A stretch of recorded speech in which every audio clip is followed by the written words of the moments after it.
morning and welcome to the second of our Lent studies on Tom Wright's book, God and the Pandemic. Last week, we began this study by thinking about how it can be helpful to start with the question, what can we do, rather than why is this happening? And this is not to say that we never ask the question why. Sometimes, in fact, it's crucial that we do ask the question why in order to get to the heart of the matter of situations that are caused by injustice or wrong motives.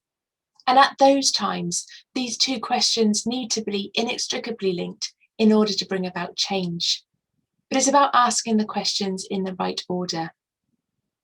When we ask the what question first, it will always be a catalyst to action. Whereas when we start with the why question, it can lead us round in circles. And when we fail to find a satisfactory answer, it can lead to apathy and inaction. Or we can end up blaming someone or something else, thus removing the responsibility from us to do anything about it. But as Wright reminds us in today's chapter, actions have consequences, and so does inaction.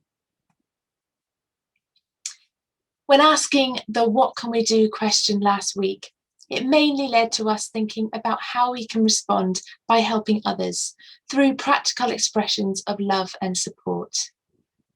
This week, as we begin to open up some passages in the Old Testament, I think we're really challenged more directly about our personal response to God in difficult times. So, chapter 2, reading the Old Testament.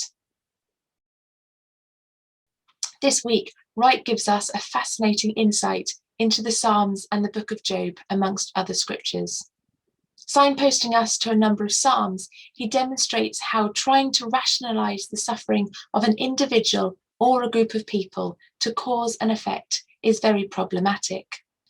Starting with Psalm 1, he introduces the psalmist's thought that good people will flourish and wicked ones will have a bad end. But then Wright takes us on a journey, revealing how the writer of Psalm 77, although aware of this line of thinking, that good things come to good people, bad to bad, reveals that it doesn't always work this way. And then on into Psalm 44, in which the psalmist actually denies this standpoint completely. So often we want a version of Christianity that is easy, that provides answers to all the questions.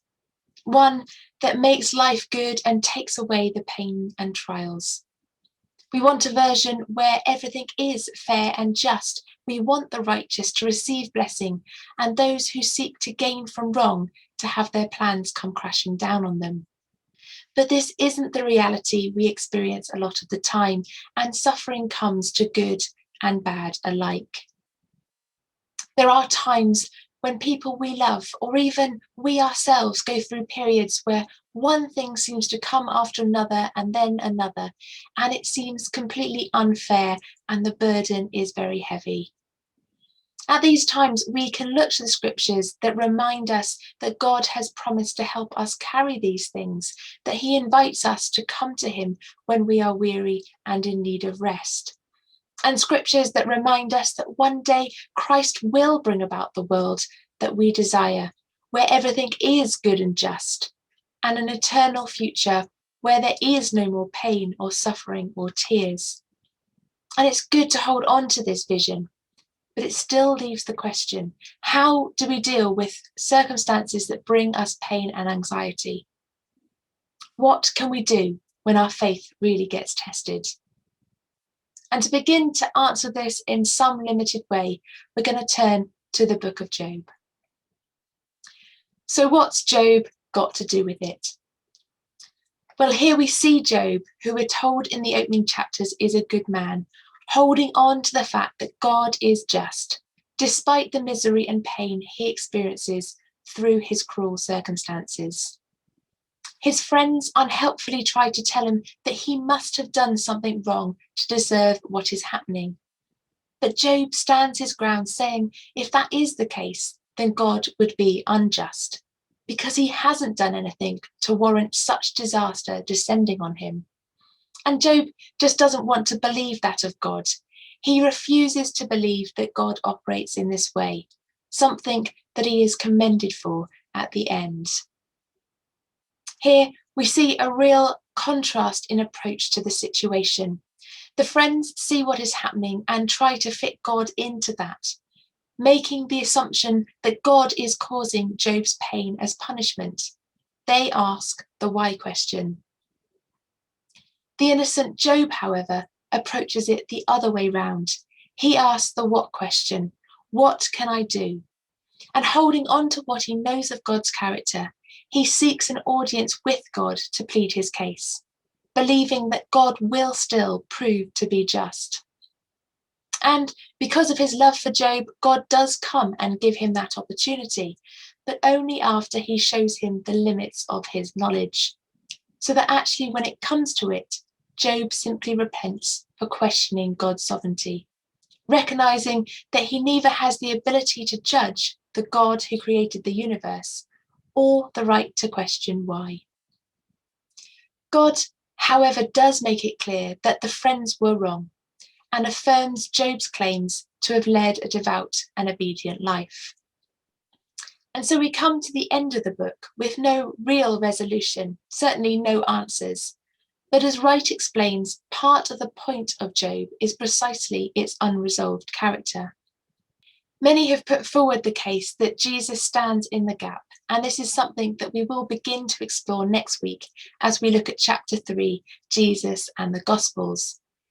But I do think that Job's story can help give us confidence in those times when we speak of God's faithfulness, but our circumstances seem to hide it and our doubts start to seep in. Because it does help us to see another narrative going on, one that we are often unaware of. And it helps us to see a bigger picture than just the snapshot of time we find ourselves in. If we'd been following the lectionary reading this week, we would have been looking at the very poignant passage in chapter 8 of Mark's Gospel, which reminds us of Jesus' words to his disciples that they would have to take up their cross. None of us want to carry the hard things in life, but unfortunately, so much of this life will involve suffering, hardship, and pain in one form or another. And part of that is holding the tension of those things when we don't understand why they're happening to us. And this brings us back to the Psalms and a great quote from Wright, who says, "There are other Psalms which state the problem and leave it with a kind of puzzled shrug of the shoulders. Psalm 89 is like that. God has made wonderful promises. We basked in their sunshine for a while, but now the sky is dark and everything has gone wrong, and there is no hope in sight." End of Psalm. There is a refreshing honesty to that. And this is possibly the best answer to the question, what can we do when our faith gets tested? Well, we can be honest with God and ourselves about our feelings, our struggles, our frustrations, our hurts. And we can submit them to him, remembering his faithfulness in the past, because often that's how we find our hope. Praying through the different Psalms can be really helpful in aiding us with this, as they cover such a range of emotions. But time and time again, they come back to how God heard the psalmist's prayers, saw his distress, lifted him from the pit.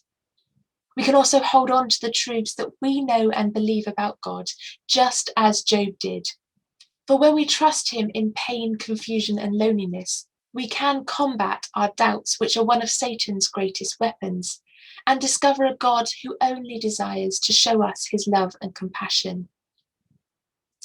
As I reread Mark 8 earlier in the week, I was reminded that when Jesus spoke to his disciples about taking up their crosses, he did so knowing the cross that loomed before him, one that he would carry for us, because he loves us beyond measure. So maybe it's helpful to see our crosses in the light of his. For it reminds us that in our challenges, God is not indifferent, uncaring, or unjust. In fact, he's the exact opposite.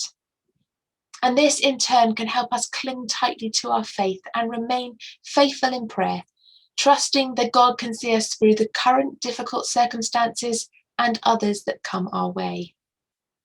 And the final thing we can do is to be friends who don't try and give an answer when there isn't one, The best thing that Job's friends did was to simply sit silently with him in his grief. It was when they opened their mouths to try and explain the situation that the problem started. This only really scratches the surface of all that's been raised in the second chapter of Wright's book and the issue of sin and suffering. But hopefully it has given a few thoughts that can be used as discussion starters and explored further. And so now it's over to you.